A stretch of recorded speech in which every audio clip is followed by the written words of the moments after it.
এই হজ সিস্টেমে প্যাকেজ নির্ধারণ ছাড়া হজ যাত্রী নিবন্ধন করা যাবে না।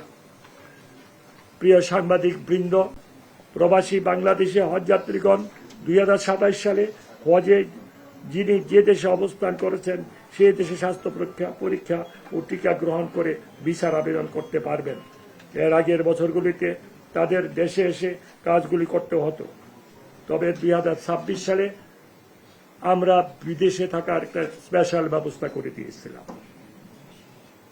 এছাড়া প্রবাসী বাংলাদেশি হজ যাত্রীগণ যাতে অবস্থানরত দেশ থেকে সরাসরি সৌদিতে যেতে পারেন সেই বিষয়ে আমরা চেষ্টা করে যাচ্ছি। 2027 সালের হজের নিবন্ধন 24 সেপ্টেম্বর 2026 তারিখে শেষ হবে। এই হজ সিস্টেমে প্যাকেজ নির্বাচন করে 3.5 লক্ষ টাকা জমা দিয়ে প্রাথমিক নিবন্ধন ও প্যাকেজের সমুদয় টাকা জমা দিয়ে চূড়ান্ত নিবন্ধন করা যাবে। হজ গমনের জন্য পাসপোর্টের মেয়াদ 2027 সালের 31 ডিসেম্বর পর্যন্ত থাকতে হবে। তার দেখে সাপেক্ষে 2027 সালের 8 এপ্রিল হজ ফ্লাইট শুরু হবে এবং 15 মে পবিত্র হজ অনুষ্ঠিত হবে। ব্যাপারটা হচ্ছে কি, দুর্নীতি মুক্ত করতে আমরা আসছি, দুর্নীতি কমাতে আসি না। দুর্নীতিকে আমরা মুক্ত করতে এসেছি। আর একটা জিনিস হলো কি, আপনিও বুঝেন আমিও বুঝি, প্রশ্নের খাতিরে প্রশ্ন করতে হয়, এটাও আমি জানি, আপনিও জানেন। তবে ইউএস বাংলা যে ভাড়াটা বলছে এটা সম্ভব, আমি এটাকে বলবো না যে অসম্ভব না, কিন্তু কথাটা হলো বিমানের যে মাথাবাড়ি প্রশাসন, ইউএস বাংলার কিন্তু সেই মাথাবাড়ি প্রশাসন নয়। বিমানের যে খরচ আপনারা অডিট রিপোর্ট দেখেন, বিমানের যে অবস্থান ইউএস বাংলার কিন্তু অবস্থান এক নয়। আমি আশা করি আল্লাহর রহমতে ওই অবস্থায় যাবে সামনে। বাজারে কিন্তু যখন বাজার খরচ করতে পাঠান আপনার বাসার লোককে, আগের তুলনায় এখন কিন্তু অনেক বেশি লাগে। ব্যাপার হচ্ছে কি, সৌদি রিয়াল আগে যেভাবে বাংলা টাকা যত কমে পাওয়া যেত, এখন কিন্তু তার বেশি দিতে হয়, ভবিষ্যতে আরো বেশি দিতে হতে পারে। ওটা তো আমাদের হাতে নয়, এটা ইন্টারন্যাশনাল। আর প্রতিটা খরচ কিন্তু বেড়ে যাচ্ছে সৌদি পর্যায়ে। আমার কথাটা হলো, আপনারা একটা দেশ দেখান যে তারা আগের তুলনায় কমাইছে, একটা দেশ দেখান। হজ চুক্তি হবে আমাদের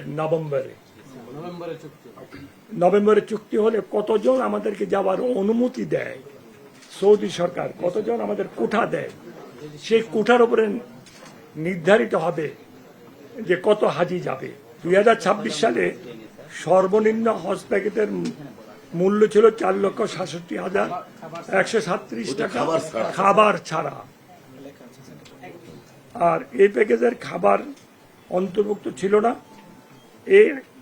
এই প্যাকেজটি যদি আমরা 2027 সালে রাখতে হয় তাহলে প্যাকেজ মূল্য হবে 4,67,000 5,33,711 টাকা।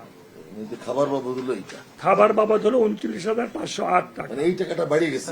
আবার মাননীয় সাংবাদিক বৃন্দ, এখানে দুটো জিনিস বাড়তেছে, একটা হলো খাবারের জন্য বাড়তেছে 29,508 টাকা, আর সার্ভিস চার্জ 23,240 টাকা। আগে আমাদের সরকারি লোকের স্বাধীনতা ছিল, বেসরকারীদের খাওয়া দাওয়া হজ এজেন্সি ব্যবহার করত। তো আমাদের কেউ ডাল ভাত খেত, কেউ না খেয়ে থাকতো, কেউ মাংস খেত, কেউ মাছ খেত। তো এবার ওই ধরনের চয়েস নাই। তা আগে ইচ্ছে করলে আমরা 10 রিয়ালেও একজন হাজি দিনে চলতে পারতেন খাওয়া দাওয়া। কিন্তু সৌদি আরবের যে স্ট্যান্ডার্ড তারা ধরছে, এই কারণে আমরা 40 রিয়াল ধরেছি।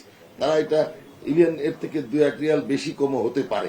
তো 40 রিয়াল করে দিয়ে দেয়া লাগতেছে। আগে এটা দেয়া লাগতো না, এটা ওই প্যাকেজের বাইরে হাজিরা নিজের পয়সায় খেতেন। এবার নিজের পয়সায় খাওয়া লাগবে না, এই পয়সাটা আগে দিয়ে দিতে হবে। সেই জন্য এটা 38,000 টাকা ওখানেই বাড়ছে এই খাওয়া বাবদ। 2, এই বছর সবসময় 5 জন লোক গেলে একটা সিট বেশি রাখতে হতো ভাড়া। দৈব দুর্ঘটনা, গত বড় একটা বিল্ডিং ভেঙে পড়েছিল, অন্য কারণে, আমাদেরটা না। এইভাবে রিজার্ভ রাখতে হয় 1% সিট। এইবার সৌদি সরকার 2% করছে। মাননীয় মন্ত্রী মহোদয় গতকালকে মান্যবর সৌদি রাষ্ট্রপতির সাথে আলাপ করছেন, উনি মাননীয় মন্ত্রী সৌদি মিনিস্টারের সাথে যোগাযোগ করছেন যে আমরা এটা প্রতিবাদ জানাচ্ছি, আমরা বিবেচনার জন্য অনুরোধ জানাচ্ছি 1% নেয়া, কিন্তু প্যাকেজ ঘোষণা 2% ধরেই, কিন্তু হয় নাই। মানে আগে একটা বাড়ি এক্সট্রা রাখাতে হতো, এখন 2টা বাড়ি, ওই ভাড়া যোগ হচ্ছে, এই কারণে বলেছি। কিন্তু ওভারঅল 5 টাকার মধ্যে 4 টাকার বেশি হলো সৌদি ব্যবস্থাপনা, 1 টাকা হলো আমাদের, আর 1 টাকার মধ্যে 95% বিমান ভাড়া। তো সুতরাং সৌদি বাড়ার কারণে ওভারঅল দেখা যাচ্ছে বাড়ছে, কিন্তু আসলে আমাদের অংশে ব্যাপক কমেছে।